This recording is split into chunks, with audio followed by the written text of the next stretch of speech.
أأنتم أشد خلقا أم السماء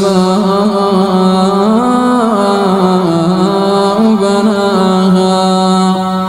رفع سمكها فسواها وأغطش ليلها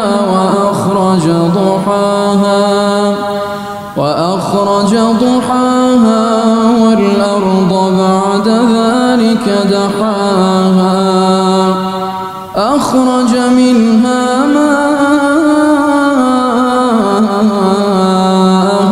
ومرعاها والجبال